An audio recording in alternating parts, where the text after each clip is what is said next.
Pengakuan mengejutkan Fania bunuh kekasihnya usai minta uang, kini hanya bisa menyesal. Dari balik jeruji tatapan matanya kosong. Wanita muda di Batam itu termenung. Kejadian kelam baru saja ia lalui.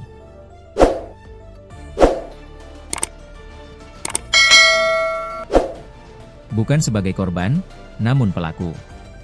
Ya, dia Fania Putri, 25, gadis perantau asal Medan Kota, Sumatera Utara di Batam. Tak pernah terbersit di pikirannya menjadi seorang pembunuh. Apalagi, harus merenggut nyawa sang kekasih, Charles Leo Putra, 36. Kejadian itu berlangsung singkat, luapan amarah menuntunnya. Kamis, 3 April 2025, dini hari, ketika arah jarum jam dinding mendarat di angka 4. Fania menghabisi nyawa sang kekasih. Dadanya ditikam, korban bersimbah darah. Memang, bukan pakai senjata modern melainkan pisau memotong bawang dan cabai. Saat itu, cekcok antara korban dan pelaku memuncak. Saya sudah tak sadar, pikiran saya sudah gelap.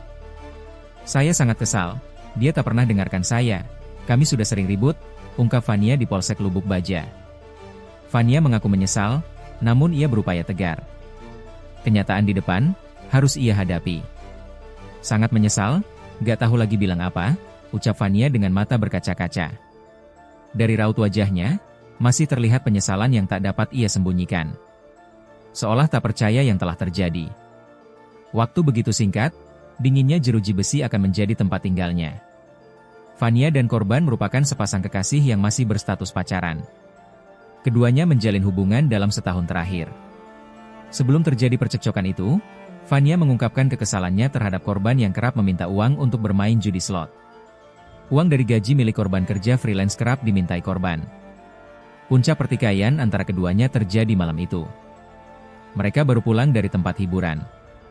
Dalam perjalanan, pasangan ini terlibat cekcok. Korban yang saat itu berada di atas motor sempat menarik-narik kendaraan, membuat pelaku takut terjatuh. Setelah tiba di kos, pertengkaran semakin memanas.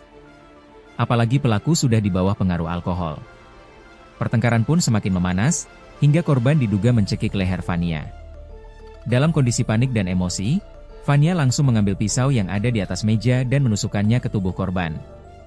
Saya kesal karena dia selalu minta uang untuk judi.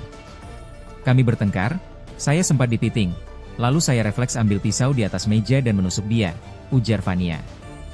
Fania dan korban telah menjalin hubungan selama 1 tahun dan tinggal bersama di kos tersebut.